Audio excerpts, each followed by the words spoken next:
Good morning, everyone. Welcome to our reading class.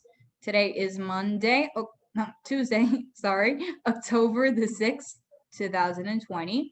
And this video is made in order to explain the presentation that we worked with on the reading class and to clear any questions that you may have when you see the presentation in academia. It's already there along with what you have to have ready for next week. Now, before I start, I wanted to mention that I made a small change to our etiquette agreement.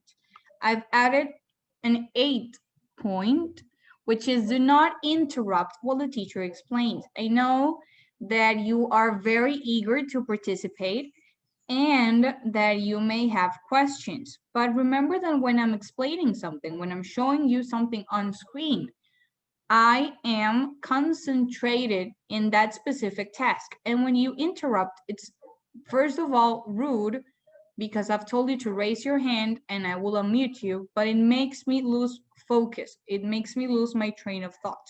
So please refrain from doing that and instead write in the chat or keep your hand raised because I will eventually allow you to make your question or your comment. Now, regarding this week's topic, remember that in reading in our workbook, we've been using it to review Unit 1, which is about advertising and advertisement all over the world. Remember that we have studied the different factors that can influence the success or not of a campaign. We have studied the errors in translation. We have studied how, depending on the culture, even on the religion of a country or a society, big companies have to adapt their messages to fit their audience.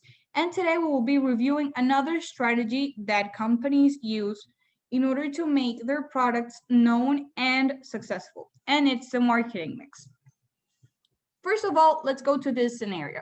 Imagine that you are designing this new product for a German company. This product is a pair of headphones designed to detect and interpret your brain waves. If you want to listen to a song, you just need to think about it. Imagine like an Alexa or Siri, but it's connected from the headphones to your brain. You just need to think about that song. For example, a One Direction song. You think it and it's there. If you want to command the headphones to do something, for example, lower the volume, play the song, stop the song, you just need to think about it and it's done. So you have this brand new product that no one else has ever done before, and you ask yourself this question: how can you make sure that it will be successful? Because maybe you have a great product, but people do not know that it's there. Maybe it's too expensive. Maybe people do not understand what it is because they have never seen it before. So these are all elements we will consider within what we call the marketing mix. You need to brainstorm in order to determine the perfect marketing mix for your product. And what is a marketing mix? Is a set, is a combination of actions, tactics, you could also call it strategies, that a company uses to promote its brand or product in the market. We're going to study the elements that make up a marketing mix. In this case, we will be using the model that it's called the 4 Ps. There are other models that have 7 elements, 5 elements. We're going to stick to this one. And the 4 Ps, meaning the 4 elements that constitute the typical marketing mix, are product, price, promotion, and place. Let's start with the product. The product refers to the item being sold. The product must deliver a minimum level of performance. Otherwise, even the best work on the other elements of the marketing mix will be unsuccessful. This means that not only you need to have the product, but it must be good, and you need to communicate exactly how good it is. Because if you said these headphones will, I don't know, take you to a different reality, and you are selling that feature and it doesn't deliver, that means it doesn't do what you promised. You can have the best advertising campaign ever, but if your product is a lie, you will not succeed. So the product needs to be clearly described and accurately put, as a way of saying. The second element on the 4Ps is the price. The price refers to the value that is put in the product. It depends on how much it costs for you to produce it, who your target market is, how many other people are selling exactly what you're selling, and other factors. For example, if I wanted to set the headphones, I will have to say, okay, no one has ever done this before, so I do not have someone that sells exactly what I'm selling, but there are other headphones that play music. Maybe not, they do not read the brainwaves, but the user can pick and choose the music. So how much do these other headphones cost? If I log into Amazon and search for headphones, how much will other companies ask me to spend on their product? This is what price refers to. Also, who is going to buy it? Am I offering something that is only for rich people, or is it more affordable? Can other people of lower classes, medium class, lower class, buy it? That is a question that you need to ask yourself. The third point is promotion, and it refers to everything that you do to make the product or service known to the potential user. The potential user is the people that you're hoping that can be your clients. And the promotion contemplates different strategies. For example, advertising, word of mouth, awards, maybe contests, prizes, commissions, hiring people, influencers on Instagram, on TikTok, on Facebook, on YouTube to talk about your product is everything in promotion. And this is really important because maybe you have a great product. Maybe the price is perfect and everyone can buy it. But if people do not know that your product exists, how come will they buy it if they do not know it's there? So this is also a really important element. And the last one is place. Place refers to the point of sale. In every industry, you need to catch the eye of the consumers and make it easy for them to buy it. That is the aim of a good distribution strategy. The example that we discussed in class is when you go to a pharmacy or a supermarket and you're standing in line in order to pay, you usually see snacks at the end of the line. And that is decided because it's strategically placed there. Because you're anxious, you want to get out of there. You want something to make you feel good. And usually you feel good when you're eating. And you see these small things that you say, okay, I can eat this while I wait. I could eat this in the car. Chocolate is always good. And since I'm paying for all this stuff, I can add something else to it so little. It doesn't make me spend much more. That is a really, really clever strategy. And if you walk into a supermarket, Farmatodo, Locatel, that is where you will see next to the place where you pay. It's a decision made consciously. But this is an example for the place. You could have your own store, you could have a booth, you could have an Instagram profile where people go and buy there. It's all related to the place.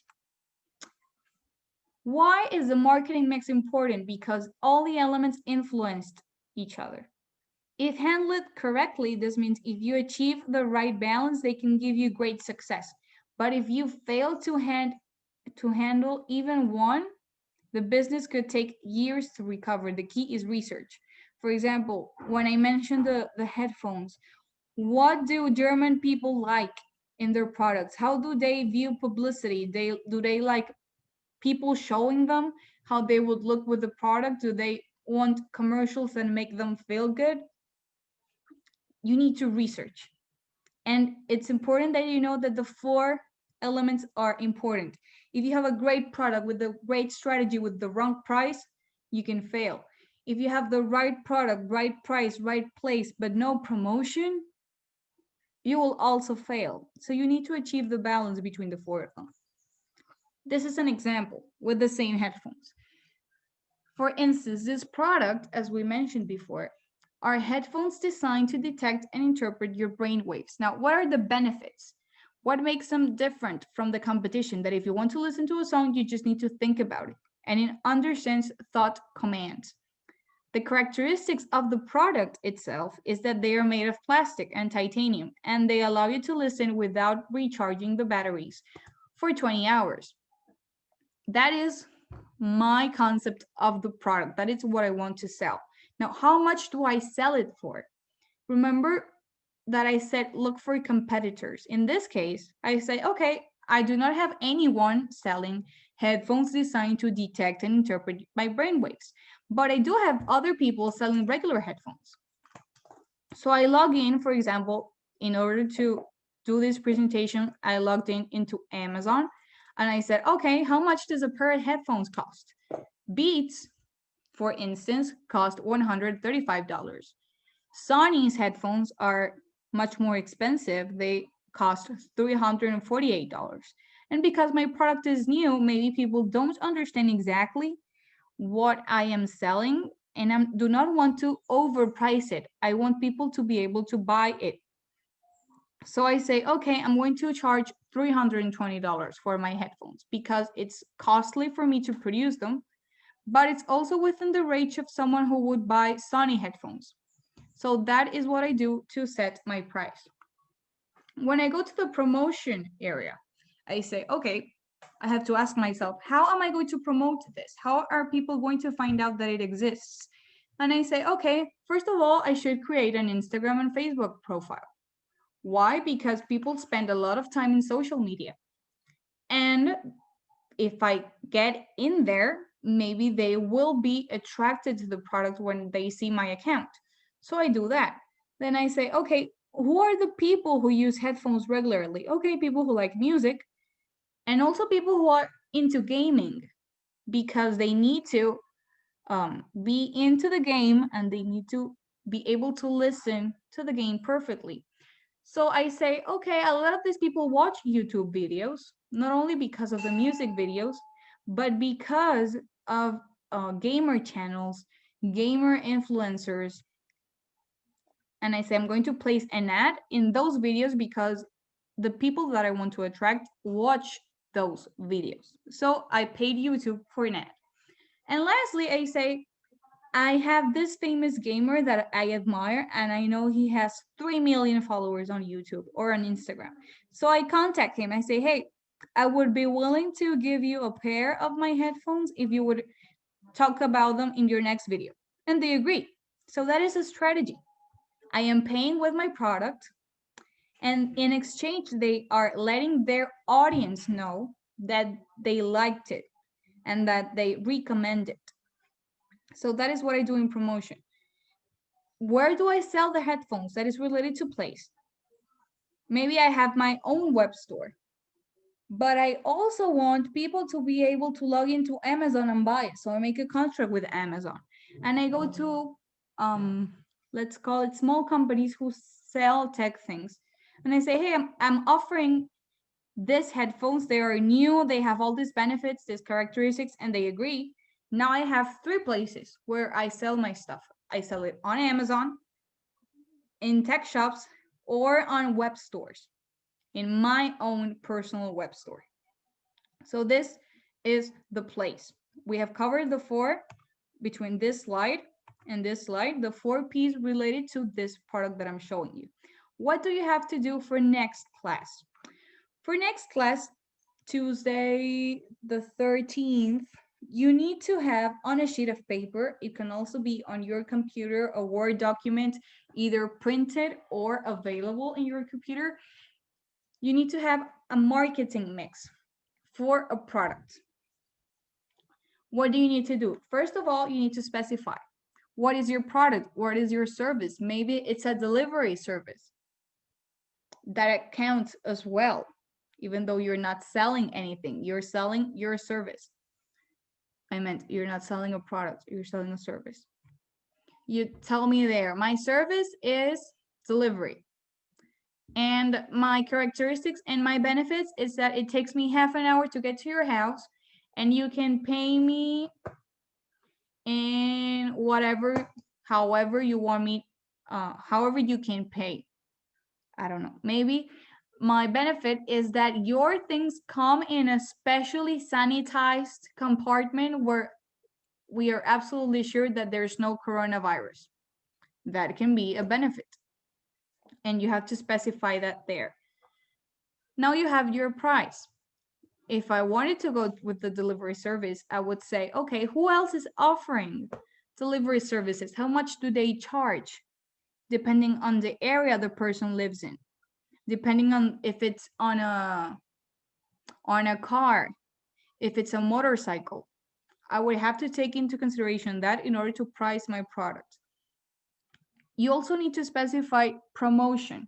How will you advertise your product? Will you create an Instagram account? Will you create a flyer and put it in your WhatsApp status, for example? Which are the strategies that you're going to engage in? And last but not least, the place. Maybe you do not have a physical location, and that is okay, but maybe people will be able to contact you via Instagram. That is a place, even though it's not a physical place. Maybe you end up having your own store where people can go and say, I wanted to contract you because I have this huge delivery. That is also a place. So you need to specify all this in a Word document or in a sheet of paper and have it ready for next class, because next class we have a workshop and we're going to work with this. That has been all. Thank you very, very, very much for your attention. And remember that if you have any question, doubt, concern, you can contact me via Academia. Have a great day.